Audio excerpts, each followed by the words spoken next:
अहिलेका राजाले मान्नुहुन्न? मान्दिनँ। के गरेका छन् र? दुईचोटि राज संस्था जिम्मा लाउँदा त काम गर्नु नसक्ने मान्छेलाई अब खोजेर पाइन्छ? साँचो भनौँ भने राजा भएर बसेका मान्छेहरूले केही गरेको छैन। एउटै राजा महेन्द्रले पञ्चायती व्यवस्था ल्याए। एउटा सहकारीसँग होइन, दुईवटा सहकारीसँग होइन, 5वटा सहकारीसँग। फेरि उहाँ अलिकति दोषी ठहरिएको छ। दोषी नठहरिकन त्यत्रो लाखौँ 60 लाख करोडौँ पैसा डिपोजिट राख्नु पनि पर्दैन। यसकारणले केही न केही उहाँमा कमी कमजोरी चाहिँ छ।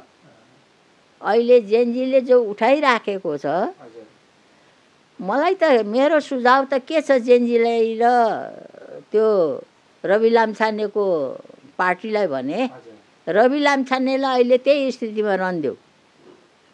अहिले ल्याएर चोख्याएर तिनलाई प्रधानमन्त्री बनाइदियो भने ती घृणाका पात्र हुन्छन् बाबु। गलत। ती पुराना विचारका मान्छे बाबु। बाबुराम के हो र? पुष्पकमल दाहाल जे हो बाबुराम त्यही हो, केपी ओली जे हो बाबुराम त्यही हो। ती गलत विचार हो। आज जेनजीको अगाडि यदि पुष्पकमल दाहाल भएदेखि, यदि केपी ओली भएदेखि, बाबुरामै भएदेखि पनि यसरी जेनजी सफल हुँदैन थियो बाबु। जो जेनजीले सफलता हासिल गरेर 23मा जन्म्यो, 24मा एकदम समर्थनवान भएर उभियो जेनजी। आज आमा नमस्कार। नमस्कार। जेनजी विद्रोहपछि पनि कारागारबाट निस्किने अवस्था बन्यो।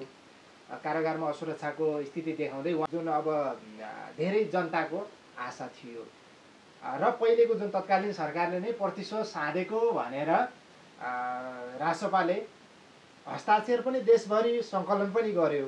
अहिले फेरि जेलबाट निस्केको केही समयमै फेरि रवि लामिछाने जेलमा गएर बस्नुपर्ने अवस्था भयो। उहाँ बाहिर हुनुहुन्न अहिले, के भन्नुहुन्छ अझै चाहिँ? बाबु अहिले रवि लामिछानेजी जेलमा बस्नु भएको छ नि, अलिकति दोष नभई त बस्दैन नि। उहाँको टचेज एउटासँग के अरे यो पैसा खेलाउने सहकारी, एउटा सहकारीसँग होइन, दुईवटा सहकारीसँग होइन, 5वटा सहकारीसँग। फेरि उहाँ अलिकति दोषी ठहरिएको छ। दोषी नठहरिकन त्यत्रो लाखौँ 60 लाख करोडौँ पैसा डिपोजिट राख्नु पनि पर्दैन। यसकारणले केही न केही उहाँमा कमी कमजोरी चाहिँ छ। अहिले जेनजीले जो उठाइराखेको छ, मलाई त मेरो सुझाव त के छ, जेनजीलाई र त्यो रवि लामिछानेको पार्टीलाई भने रवि लामिछानेलाई अहिले त्यही स्थितिमा रहन्देऊ। अहिले ल्याएर चोख्याएर तिनलाई प्रधानमन्त्री बनाइदियो भने ती घृणाका पात्र हुन्छन् बाबु। यसकारणले यिनलाई पार्टी शुद्धताले लिएर जानलाई धेरै गाह्रो पर्छ। यसकारणले उसलाई अहिले जहाँ छ त्यहीँ नै रहन दिने। जो छ त्यही मान्छेहरूले उसको बिना सबै अड्किन्छ भन्ने त छैन नि। जेनजीले यत्रो करामत गरेर देखाइदिइसक्यो कि मान्छेले चाह्यो भने के गर्नु सक्छ, के गर्नु सक्दैन भन्ने सबै चिज त देखाइदिइसक्यो। यस कारणले रवि लामिछानेलाई चाहिँ अब बाख्राको पाटा घिसा जस्तो घिसाइरहनु राम्रो होइन, र यस कारणले उहाँलाई जहाँ छ त्यही स्थितिमा राखेर यता रवि लामिछानेको पार्टीले चाहिँ र आफ्नो योजना बनाएर अहिले रवि लामिछानेको पार्टीले चाह्यो भने पुरा जेनजीलाई समेटेर लिएर जान सक्छ। मलाई त्यस्तो लाग्छ। पूर्व प्रधानमन्त्री बाबुराम भट्टराईले अस्ति रासपाले एउटा कार्यक्रम पनि आयोजना गरेको थियो बालुवाटार नजिकै कुनै एक ठाउँमा। उहाँले के भन्नुभयो भने यो पुराना पार्टीहरू एमाले, काङ्ग्रेस, माओवादीले अहिले जुन रजगज गरिरहेका पुराना पार्टीहरू थिए, यिनीहरूलाई हराउनको लागि, यिनीहरूलाई टाढा बनाउनको लागि यो देशको नेतृत्व रवि लामिछानेले गर्नुपर्छ र अहिले नै तत्काल जेलबाट निकाल्नुपर्छ भन्नुभयो। गलत। ती पुराना विचारका मान्छे बाबु। बाबुराम के हो र? पुष्पकमल दाहाल जे हो बाबुराम त्यही हो, केपी ओली जे हो, बाबुराम त्यही हो, ती गलत विचार हो।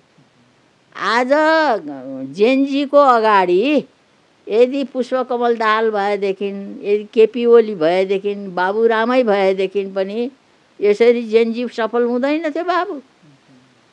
जो जेनजीले सफलता हासिल गरेर 23मा जन्म्यो, 24मा एकदम समर्थनवान भएर उभियो जेनजी। आज तत्कालीन प्रधानमन्त्री हेलिकप्टर चढेर भाग्न पर्यो भनेदेखि त्यो करामत जो जेनजीले गरेर देखायो नि, यसकारण यी बुढा नेताहरूलाई जेनजीले अघि लाएर हिँड्ने भएदेखि यो सफल हुँदैन थियो बाबु।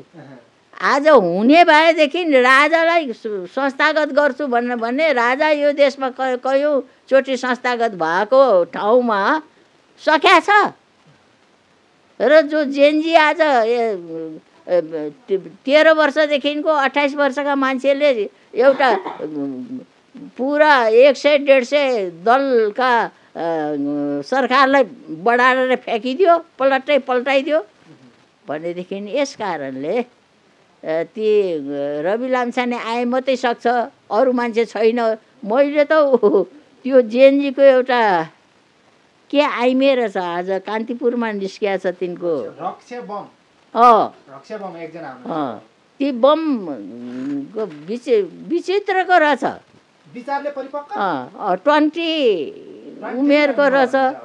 पढ्दाखेरि नेताहरूको विचारले पनि नभेट्ने बाबु, त्यस्तो ढङ्गले उहाँले आफ्नो विचार दिनुभएको छ भनेदेखि त्यस्ता विचारक पनि रहेछ। अनि पो यो जेनजीले यत्रो काम गर्नु सकेर छ भनेर मैले सोचेँ त्यो पढ्दै जाँदाखेरि।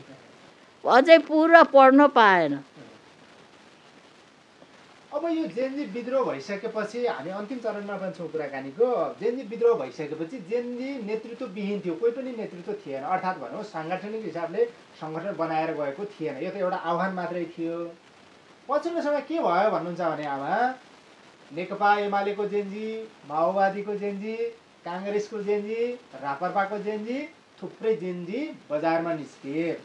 कसैले राजा ल्याउनुपर्छ भन्ने पक्षमा छन्, कोही चाहिँ हाम्रो पार्टी नै ठुलो भन्ने पक्षमा छन्, र अधिकांश के छ भने अब आजकै कुरा गर्ने हो र मङ्सिर 7को स्थिति हेर्ने हो भने दुर्गा प्रसाईले पनि मङ्सिर 7बाट आन्दोलन गर्दै हुनुहुन्छ र राजा नै आउनुपर्छ भन्ने अझ चर्को दबाब छ। फर्किने सम्भावना देख्नुहुन्छ आमा? बाबु सम्भावना देखे तापनि म चाहिँ चाहदिनँ राजा जानु। किन आमा भनिदिनुहोस् न। विश्वैबाट राज संस्था सबै बढाडिसक्यो। अब नेपालले त धेरै भोगिसकेको। ती राजा कस्ता हुन्छन्, तिनका व्यवहार कस्ता हुन्छन्, तिनले के गरे।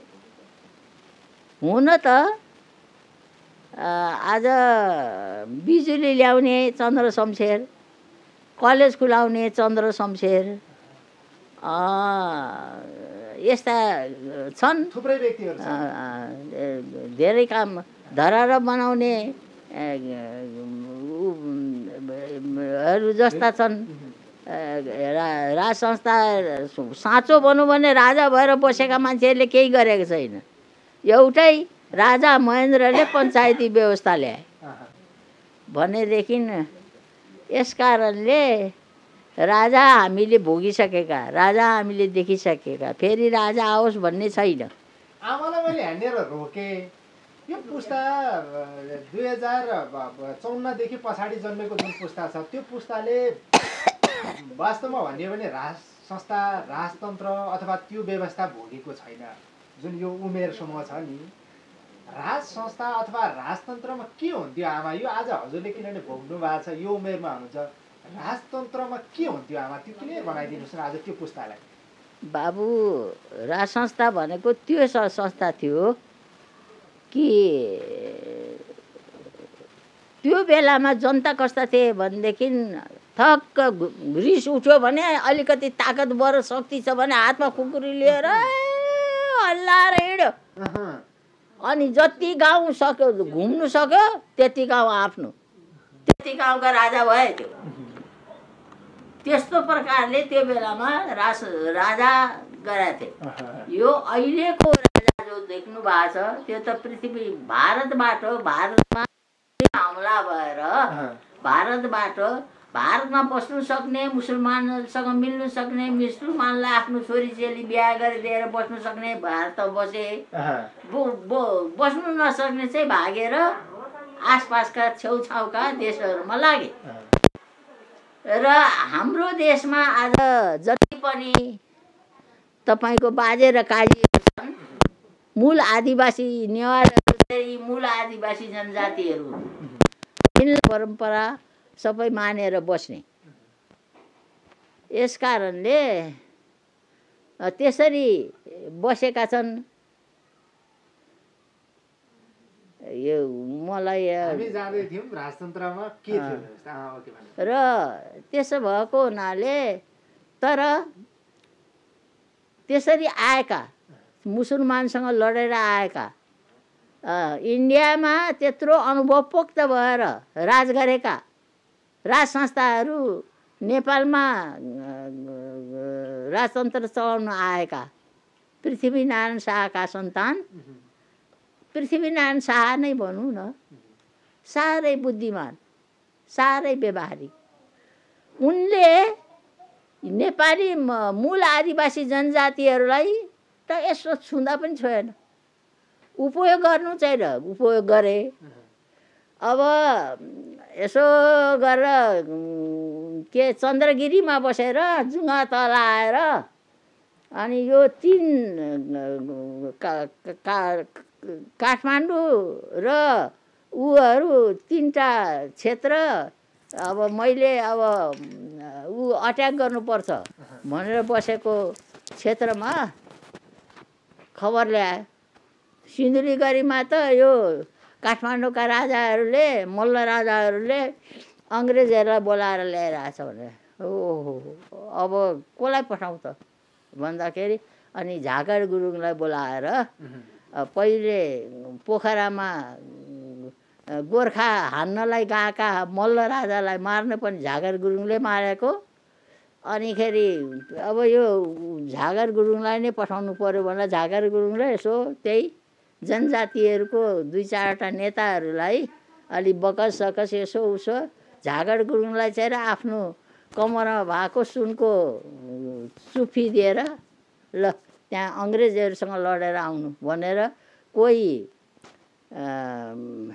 के भन्छ त्यो माउरी, कोही अरिङ्गाल, यस्ता खेलाडीहरू त्यस्ता सबै लिएर गएर अनिखेरि त्यहाँ अङ्ग्रेजहरूसँग लडेको। ती अङ्ग्रेजहरूले फेरि गोर्खाहरूसँग लड्ने हिम्मत गरेन बाबु, किनभने यो कस्तो लडाइँ जङ्गल किरा। त्यो बेलामा त्यो सिन्धुलीको चुरेको घाँसमा त यस्तो लामखुट्टेहरू लाग्ने, यस्तो किरा, यस्तो फटिङ्ग्रा, यस्तो जुगा लाग्ने कि त्यो सबै। अनि यत्रो जङ्गलमा हात पसारे सिस्नुले पोलिदिँदो रहेछ। अनि अरिङ्गाल सरिङ्गाल सबै लाएर जे भागो त्यसरी अङ्ग्रेजलाई सिन्धुलीबाट लखेटेको। म माननीय भएर जाँदा त बाबु सिन्धुलीगढीको त्यो माडीमा त तोपहरू थुप्रै थियो, अङ्ग्रेजहरूले छोडेर गएको नि। त्यसै भक्रल त्यो पञ्चायती व्यवस्थामा पछि सबै पञ्चायती व्यवस्था राजा महेन्द्रले सबै उठाएर ल्याएर कहाँ कहाँ राख्नुपर्ने, अहिले त्यहाँ सिन्धुलीगढीको सङ्ग्रहालयमा नि कति छन् होला भनेदेखि राजा। त्यसै कारणले मैले राजा श्री 5 के पृथ्वीनारायण शाहलाई मान्छु मैले एउटा, अर्को चाहिँ राजा महेन्द्रलाई मान्छु बाबु। अहिलेका राजालाई मान्नुहुन्न? मान्दिनँ। के गरेका छन् र 2-2चोटि राज संस्था जिम्मा लाउँदा त काम गर्नु नसक्ने मान्छेलाई अब खोजेर पाइन्छ? अब जनताले चिनिसक्यो कि राष्ट्रपति कसरी हुन्छ र राष्ट्रपति कसरी बन्न पाइन्छ भनेर जनताले बुझिसकेपछि तिनलाई ला भनेर जान्छ, कोही आफै लिन्छ नै। राजाको पक्षमा अहिले कोही पनि छैन त्यसो भए।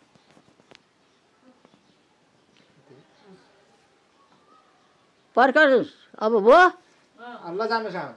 ल यसरी आइदिनु भयो, हजुर मलाई 2-4 शब्द सोधिदिनु भयो। यसको लागि तपाईँहरू चारैजनालाई चिरञ्जीवी हुनु, सुस्वास्थ्य रहनु, भगवान्ले सदा तपाईँहरूको सदिच्छा पूर्ण गरिदिउन् भन्ने भगवान्सँग प्रार्थना गर्छु। यसरी मलाई सोधेर लगेको कुराहरू आम जनतालाई सुनाउँदा ती आम जनतालाई पनि मेरो आशीर्वाद छ, शुभकामना छ र तिनलाई पनि मेरो धेरै धेरै शुभकामना छ। यति भन्दै बिदा हुन्छु। हस्, नमस्कार।